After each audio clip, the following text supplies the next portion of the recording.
বিসমিল্লাহির রহমানির রহিম। মখরাজের আলোচনা। হরফ উচ্চারণের স্থানকে মখরাজ বলে। মখরাজের ব্যাখ্যা। কোনো হরফকে সাকিন করে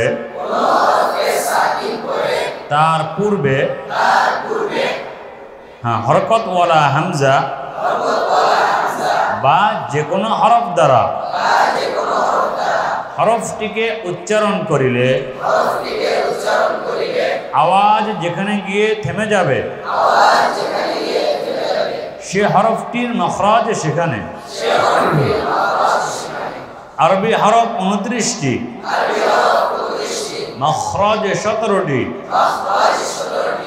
মখরাজ প্রথমত দুই প্রকার, আল মখারিজুল আম্মা,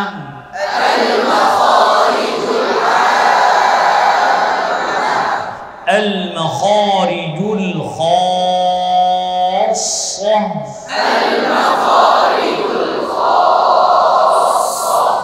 আম্মা অর্থ সাধারণ মখরাজ। অর্থাৎ একটি হরফ বা একই হরফ এক বা একাধিক মখরাজে পাওয়া যাবে। আল মখারিজুল আম্মা 5 প্রকার। আল জাওফ, 1 নম্বর। 2 নম্বর আল হালক, 3 নম্বর আল লিসান, 4 নম্বর আশ শাফাতান, 5 নম্বর আল খায়শুম। আল জাওফ অর্থ মুখের খালি জায়গা। আল হালক অর্থ কণ্ঠনালী। আল লিসান অর্থ জিহ্বা। আশ শাফাতান অর্থ ঠোঁট। আল খায়শুম অর্থ নাকের বাসি। খাসসা অর্থ নির্দিষ্ট মখরাজ। অর্থাৎ যে হরফের মখরাজ যেখানে সেখানে পাওয়া যাবে। এক মখরাজের হরফ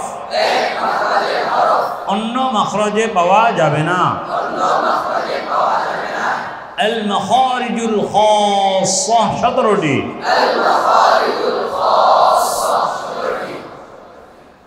আল হালক অর্থ কণ্ঠনালী। কণ্ঠনালীকে 3 ভাগে ভাগ করা হয়েছে।